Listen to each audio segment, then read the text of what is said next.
আসসালামু আলাইকুম প্রিয় দর্শক, আপনাদের সকলকে আমন্ত্রণ জানাচ্ছি। ব্রিটিশ প্রধানমন্ত্রীর বিলায়ের নাম হচ্ছে ল্যারি। অবশ্য ওইটা ওই বাড়ির রেসিডেন্ট 10 ডাউনিং স্ট্রিটের। যে প্রধানমন্ত্রী আসবে সেই তাকে পালবে, কোনো নির্দিষ্ট প্রধানমন্ত্রী কিন্তু সে বিড়াল না। আমাদের মহারাজা তারেক রহমান লন্ডন থেকে ফিরে এসছেন, তো লন্ডন থেকে কি শিক্ষা নিয়ে এসছেন, কি গণতন্ত্র শিখেছেন, এটা না হয় আমরা দেখতে পাবো আস্তে আস্তে। কিন্তু এই ব্রিটিশ নাগরিক তারেক রহমান উনি কিন্তু এখন পর্যন্ত অস্বীকার করেননি উনি ব্রিটিশ নাগরিক না। যাই হোক, এনিওয়ে উনি ওখান থেকে কিন্তু তার বিড়াল জেবুকে নিয়ে এসছেন। জেবু এখন সুপার হিরো, সে এখন ন্যাশনাল সেলিব্রিটি বিড়াল। এখন এই জেবু সে আসার পর থেকে তাকে নিয়ে অনেক ভিডিও হচ্ছে, আপলোড হচ্ছে, কথা বলছে সবাই। মানে বাংলাদেশের যে কোনো ডেডিকেটেড দেশপ্রেমিক থেকে সে বোধহয় এখন বেশি সেলিব্রিটি। যদিও বাংলাদেশের পথে ঘাটে বিড়ালগুলি না খায় মরে। বাংলাদেশের দেশপ্রেমিকরা যেমন আজকে গুলি খায়, মার খায়, তাদের ঘর বাড়ি জ্বালিয়ে দেওয়া হয়, আবার বঙ্গবন্ধুর 32 নম্বর পুড়িয়ে দেওয়া হয়, তাই না?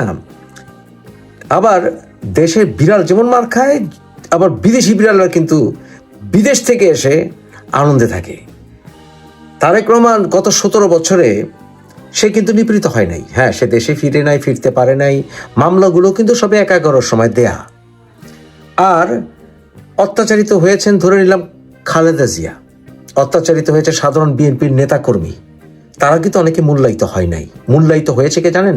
মূল্যায়িত হয়েছে ওই যে বিভিন্ন যারা চোর বাটপার আছে তাদের বেশিরভাগই মূল্যায়িত হয়েছে। 2,500 আজাদ মূল্যায়িত হয়েছে, নীরব মূল্যায়িত হয়েছে। আরো কে মূল্যায়িত হয়েছে জানেন? লন্ডনে যারা তার চামচামি করতো। একটা মালকে শেষ পর্যন্ত দেখবেন, ভিডিও একেবারে শেষে যারা দেখবেন, ওই মালটাও কিন্তু লন্ডন থেকে আমদানি করা। তো আরেক মালের কথা বলি, কয়সার। এই কয়সার বিএনপি অর্থাৎ বিএনপির যুক্তরাজ্য শাখার সেক্রেটারি ছিল। কিন্তু বিএনপি যুক্তরাজ্য শাখার তো থাকার কথা না, এটা তো সাংবিধানিক না যে বাংলাদেশে কোনো দলের শাখা বিদেশ থাকবে। তারপরে সে পুরস্কৃত হয়েছে। কেন পুরস্কৃত হয়েছে জানেন? বিরাট চামচা, এটা তো সবচেয়ে বড় যোগ্যতা। তারেক রহমান হাঁটতে গেলে তার ব্যাগ ধরে টান দেয়, আর সারা মারা দেন, সারা মারা দেন। দেখেন দেখেন দেখেন, সবার সামনে ব্যাগ টানাতে, ক্যামেরার সামনে তো তারেক কিছুটা বিচলিত হয়েছিল। সুতরাং চামচামি হচ্ছে সবচাইতে বড় যোগ্যতা। সে পুরস্কৃত হয়েছে। সে কিন্তু জগন্নাথপুর থেকে বিএনপির নমিনেশন পেয়ে গেছে। সুতরাং চামচামি, গুন্ডাগিরি, এটাই যদি বিএনপির এমপি ইলেকশনের বা সিলেকশনের ধারা হয়ে থাকে, কি পাল্টা আশা করবেন দলের কাছ থেকে? আমার প্রিয় দল বিএনপিও ঢুকতে বসছে। জিয়াউর রহমান আদর্শ থেকে বিএনপি সরে গেছে। তারেক রহমান যেই প্ল্যান নিয়ে এসছে, এই প্ল্যানের মধ্যে কি এই চামচাদেরকে সরানো অন্তর্ভুক্ত নাকি পুরস্কৃত করা অন্তর্ভুক্ত, সেটাই জাতির দেখার বাকি আছে। আমি ব্রিটেনে থেকেছি 32 বছর। আমি কিন্তু জানি কায়সার কিন্তু ব্রিটিশ নাগরিকও বটে। সে কিন্তু তার ব্রিটিশ নাগরিকত্ব ত্যাগ করেনি। তারপরেও তারেক এবং বিএনপি তাকে নমিনেশন দিয়েছে। এর জবাব বিএনপি বা তারেক কোনোদিন দিতে পারবে না, কারণ তার নিজেরও ব্রিটিশ নাগরিকত্ব আছে। আর তারেকের পিছনে এই মালটা সম্পর্কে আরেকদিন বলব। গতকাল 25শে ডিসেম্বর বৃহস্পতিবার দুপুর 11:15টায় বিমান বাংলাদেশ এয়ারলাইন্সের বোয়িং 787/8 ড্রিমলাইনার ফ্লাইট নম্বর BG202-তে করে ঢাকার হযরত শাহজালাল আন্তর্জাতিক বিমানবন্দরে এলেন তারেক রহমান। 17 বছর পর দেশে তার এই প্রথম আসার পর কি করলেন? জুতো খুলে দেশের মাটি স্পর্শ করলেন, মাথায় লাগালেন, অনেকটা দেশমাতৃকাকে প্রণাম করার ভঙ্গিতে। এর মধ্যে দিয়ে কি কোনো ইঙ্গিত দিলেন? আপনারাই ভেবে দেখুন। পরে ফেসবুকে একটি পোস্টে লিখলেন, অবশেষে প্রিয় দেশের মাটিতে। বিমানবন্দর থেকেই ফোনে কথা বললেন সরকারের প্রধান উপদেষ্টা মোহাম্মদ ইউনূসের সঙ্গে সবার আগে। তারপর বাসে করে রওনা দিলেন রাজধানীর 300 ফিট সড়কের সংবর্ধনা স্থলে। যে বাসে করে গেলেন তাতে লেখা রয়েছে স্লোগান, সবার আগে বাংলাদেশ। যেহেতু তারেক রহমানের দেশে ফেরার পেছনে ভারত ও আমেরিকার ভূমিকা আছে বলে খবর প্রচারিত হয়েছে এবং তাদের মধ্যে সমঝোতার যে হয়েছে এবং তার কথা ইতিমধ্যে বেরিয়েও এসেছে। তাই বিরোধীদের সমালোচনা ভোতা করতে দিল্লি নয়, ওয়াশিংটন নয়, ইসলামাবাদ নয়, শুধুই ঢাকা ঢাকা এই বার্তা দিতেই এই স্লোগান, সবার আগে বাংলাদেশ। কথায় আছে মর্নিং শোজ দ্য ডে, সকাল দেখলে বোঝা যায় দিনটা কেমন যাবে। দেশে ফিরে তারেক আজ সংবর্ধনার উত্তরে যে ভাষণ দিলেন সেটাকে একটু কাটাছেঁড়া করা যাক, দেখা যাক যে দায়িত্ব কাঁধে নিয়ে তিনি দেশে এসেছেন, কিংবা আরো স্পষ্ট করে বললে যে দায়িত্ব তার কাঁধে দিয়েছে ভারত ও আমেরিকা এবং তারপরে তারেকের দেশে ফেরা নিশ্চিত হয়েছে, আজ প্রথম দিনে সেই দায়িত্ব পালনের পথে তিনি আদৌ এগোলেন কি না। এই আলোচনা করতে গেলে প্রথমে দেখতে হয় কি দায়িত্ব তাকে দেয়া হয়েছে সেগুলো। প্রথমেই বলে নিই, এ সম্পর্কে কোনো আধিকারিক বিবৃতি তারেক বা ভারত বা আমেরিকার তরফ থেকে জারি করা হয়নি। আর তারেক তো বলেই দিয়েছেন বিষয়টি সংবেদনশীল এবং বিস্তারিত শেয়ার করা যায় না। অশ্ব অর্থ, এর অর্থ হলো কিছু একটা কথা তো হয়েছেই, সমঝোতাও হয়েছে। তিনি না বললেও সেটা যে হয়েছে সেটা তিনি কিন্তু ঘুরিয়ে মেনে নিলেন তারেক। কিন্তু দেশ বিদেশের রাজনৈতিক বিশ্লেষকরা তিনি বলবেন, কেউ কিছু বলবে কি বলবে না তার জন্য চুপচাপ বসে থাকেননি। তারা বাংলাদেশের প্রেক্ষিত বিচার করে সমঝোতার অন্তত দুটি কেন্দ্রীয় বিষয় স্পষ্ট করেছেন। বিষয় দুটি এরকম: 1 নম্বর, দেশকে ইসলামী উগ্রপন্থা থেকে মুক্ত করা। যেভাবে ইসলামী উগ্রপন্থী দলগুলো জামাতের নেতৃত্বে গত প্রায় 18 মাস ধরে দাপিয়ে বেড়াচ্ছে বাংলাদেশে, যেভাবে সংখ্যালঘুদের, ধর্মীয় সংখ্যালঘুদের ওপর অত্যাচার নেমে আসছে, হত্যা করা হচ্ছে তাদের মব জাস্টিসের নাম করে, সেই পরিস্থিতি থেকে দেশকে মুক্ত করা, এটা হচ্ছে প্রথম দায়িত্ব। এবং দ্বিতীয় দায়িত্ব, দেশে আইনের শাসন ও গণতান্ত্রিক ব্যবস্থা ফিরিয়ে আনা, অপরাধ ট্রাইব্যুনাল ও তার রায়কে অবৈধ ঘোষণা করা ও এই রায় বাতিল করে গণতন্ত্রের স্বার্থে শেখ হাসিনা ও আওয়ামী লীগকে দেশের গণতান্ত্রিক ব্যবস্থায় পুনরায় যুক্ত করা। এর সঙ্গে কিছু অন্যান্য বিষয় আছে, যথা ভারতের সঙ্গে সুসম্পর্ক বজায় রাখা, ব্যবসা বাণিজ্য, গঙ্গা তিস্তা পানি চুক্তি, এসব বিষয় আছে। চীন ও পাকিস্তানের সঙ্গে সম্পর্ক কেমন রাখা হবে সেসব বিষয়। এবার দেখা যাক দেশে ফিরে তারেক রহমান যে বার্তা দিয়েছেন আজ, সেটা কতটা তার দায়িত্বের সঙ্গে মানিয়েছে বা সামঞ্জস্য রেখেছে। দেখুন, দীর্ঘ 17 বছরের নির্বাসিত জীবনের অবসান ঘটিয়ে বিএনপির ভারপ্রাপ্ত চেয়ারম্যান তারেক রহমান আজ ঢাকার গতকাল 25শে ডিসেম্বর ঢাকার পূর্বাঞ্চলের দেশবাসীর উদ্দেশ্যে যে বক্তব্য দিয়েছেন, সেটা 3টি মূল স্তম্ভের উপর ভিত্তি করে দাঁড়িয়েছে। 1, গণতন্ত্র স্থাপন। 2, নিরাপদ বাংলাদেশ গঠন, মানে যেখানে ভেতরে তাদের মধ্যে ভালো, সবার মধ্যে সম্পর্ক থাকবে, এবং জাতীয় ঐক্য। রহমান তার বক্তব্যে মার্টিন লুথার কিং জুনিয়রের আই হ্যাভ আ ড্রিম ভাষণকে অনুপ্রেরণা হিসেবে উদ্ধৃত করে তিনি বলেছেন আই হ্যাভ আ ড্রিম, তার মতো তিনি বলেছেন আই হ্যাভ আ প্ল্যান। তবে তিনি সেই প্ল্যান বা পরিকল্পনার বিস্তারিতভাবে উন্মোচন করেননি, বরং তার বক্তব্যের সারাংশ ছিল দেশ পুনর্নির্মাণের জন্য সর্বশ্রেণীর মানুষের সম্মিলিত প্রচেষ্টার আহ্বান। তারেক রহমান তার বার্তায় আগেই বলেছি যে তিনটি প্রধান যে থিম সেটাকে এভাবে তুলে ধরেছেন। এক, নিরাপদ বাংলাদেশ নির্মাণ। তিনি বারবার এই বিষয়টিতে জোর দিয়েছেন যে নারী, পুরুষ, শিশু, সকল বয়স, শ্রেণী, পেশা এবং ধর্মের মানুষ নিরাপদে থাকতে পারবে এমন একটি দেশ গড়ে তোলা প্রয়োজন। অর্থাৎ ইসলামী দেশ নয়, তার থেকে দূরে সরে থাকার কথা তিনি বললেন। দুই, তার কথার মধ্যে অন্তর্ভুক্তিমূলক জাতীয় দৃষ্টিভঙ্গি। বিশেষভাবে তিনি বাংলাদেশের বৈচিত্র্য স্বীকার করেছেন। পাহাড় এবং সমতলের মানুষ, মুসলমান, হিন্দু, বৌদ্ধ, খ্রিস্টান সকলের সমান অধিকার এবং নিরাপত্তার কথা তিনি বলেছেন। 3 নম্বর, তার আজকের যে থিম গণতন্ত্র, মানে গতকাল যে ভাষণের যে থিম গণতান্ত্রিক অধিকার পুনরুদ্ধার। তিনি 2024 সালের জুলাই আন্দোলন এবং শহীদদের কথা বলেননি, তাদের কথা স্মরণ করে বলেছেন যে আজ বাংলাদেশের মানুষ তাদের কথা বলার এবং গণতান্ত্রিক অধিকারের দাবি তুলছে।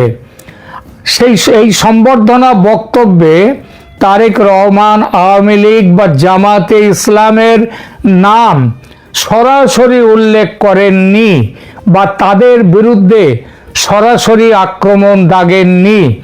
যদিও তার আগের বক্তব্য এবং বিএনপির অবস্থান সেটা যেটা বলে সেই বিষয়গুলি সম্পর্কে তার দৃষ্টিভঙ্গি কি সেটা বোঝায়, কিন্তু তারপরে তিনি অনেকটা পথ হেঁটে এসেছেন, এটা মাথায় রাখতে হবে।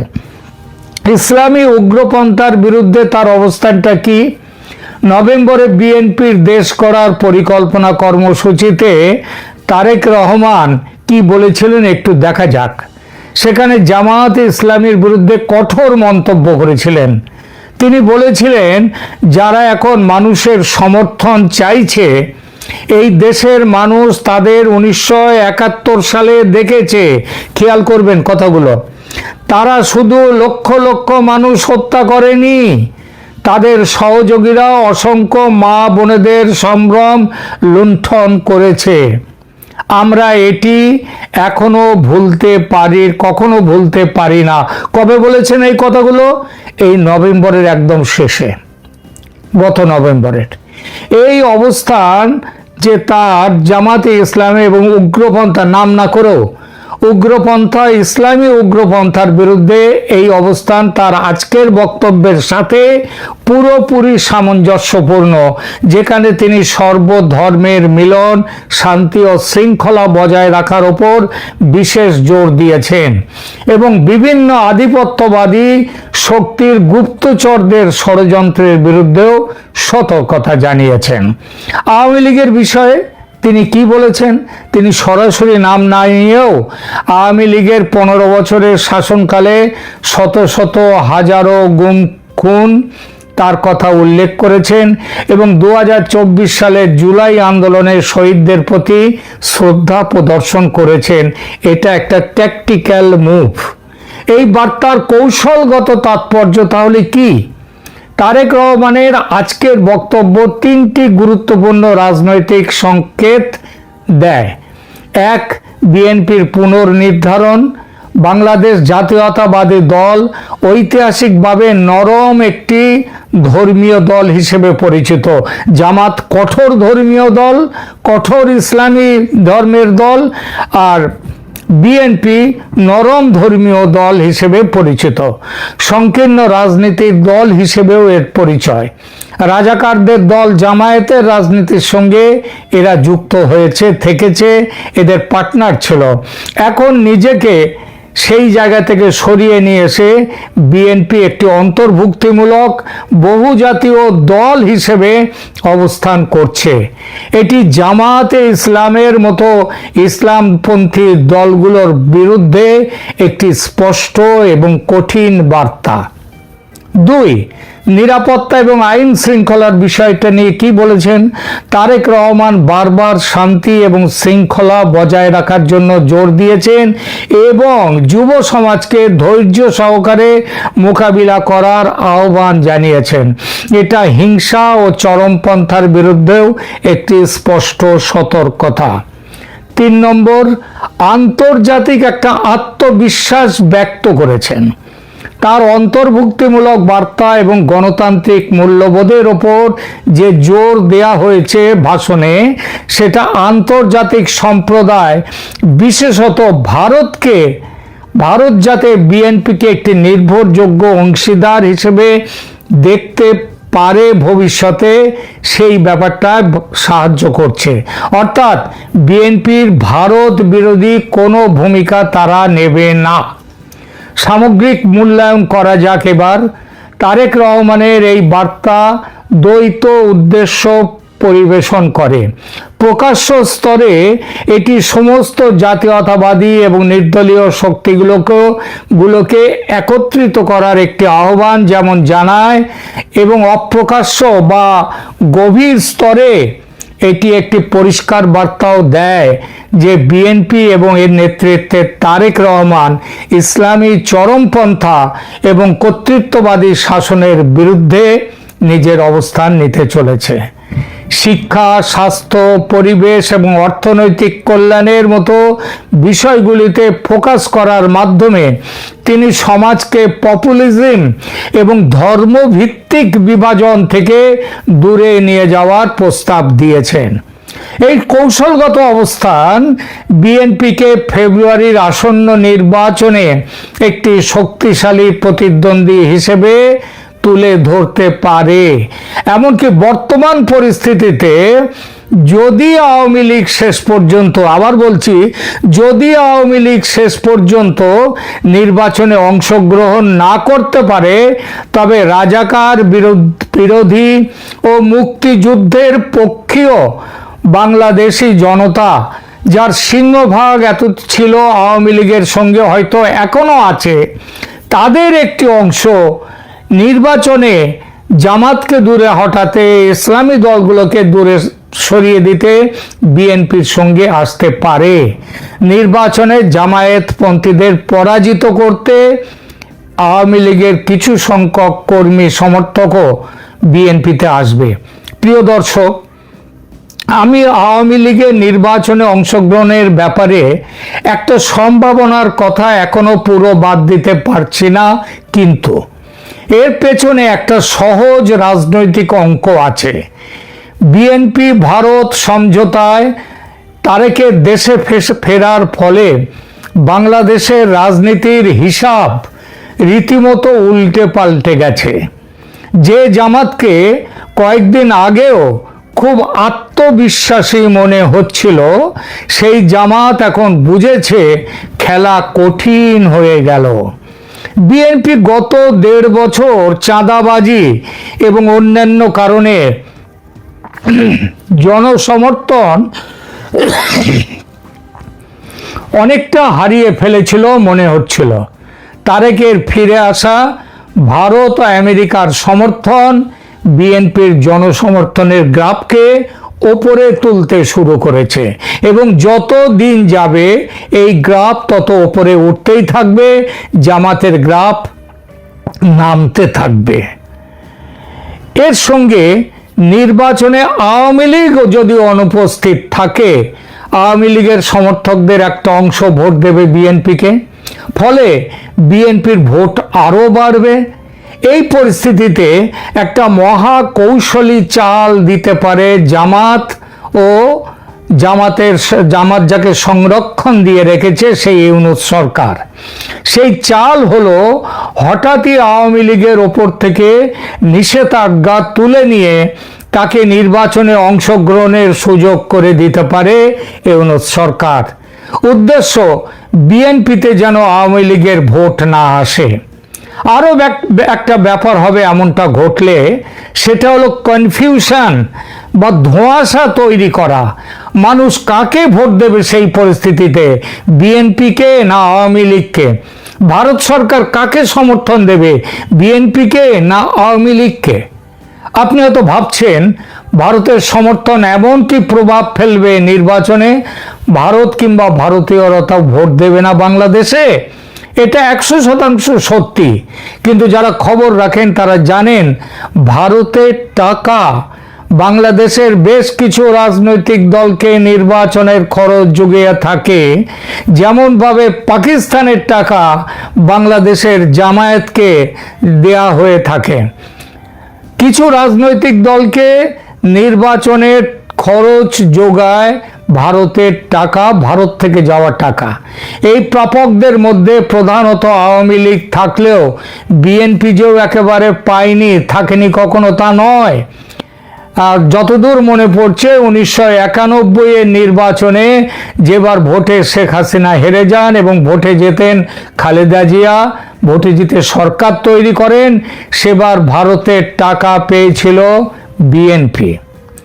উপসংহার টানি এই আলোচনার, তারেক রহমানের আজকের বার্তা সরাসরি আক্রমণাত্মক না হলেও এটি একটি শক্তিশালী বিবৃতি যা বাংলাদেশের রাজনৈতিক ভবিষ্যতের দিক নির্দেশনা প্রদান করে, যেখানে গণতন্ত্র, অন্তর্ভুক্তি এবং নিরাপত্তা এবং তাদের প্রতিবেশীদের সঙ্গে সহজ ভালো সম্পর্ক সেটা অগ্রাধিকার পাবে।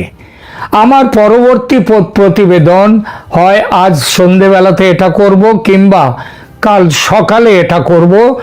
সেই প্রতিবেদনে আলোচনা করব তারেক রহমান আজকের সকালের বার্তায় সূর্যের আলো কিছুটা দেখিয়েছেন, এটা ঠিক, এটা সূর্য করজ্জ্বল সকাল ছিল, কিন্তু পুরো দিনটা যে সূর্য করজ্জ্বল থাকবে এমন নয়। একটি ঝঞ্ঝা বিক্ষুব্ধ দিনের ইঙ্গিত কিন্তু দেখা যাচ্ছে। আজকে বাংলাদেশে অন্তত 4টি খুন হয়েছে, হত্যা হয়েছে মব জাস্টিসের নামে। তার মধ্যে একটি হিন্দু ছেলে অমিত মণ্ডলেরও খুন করা হয়েছে, অনেকটা ওই দীপু দাসের মতো কায়দায়। সুতরাং একটা ইঙ্গিত কিন্তু দেখা যাচ্ছে ঝঞ্ঝা বিক্ষুব্ধ দিনের। তারেকের চলার পথ সহজ নয়। জামায়াতি ও ইসলামপন্থী দলগুলো মরণ কামড় দেওয়ার জন্য তৈরি। তীরে এসে তরি ডুবে যাবে এটা তারা মানতে চাইছে না, মানতে পারছে না, পারবে না। তাদের সঙ্গে রয়েছে ইউনূস সরকার, সেনাবাহিনী এখনো সরকার ও জামায়াতের সঙ্গে। তারা কি করবে?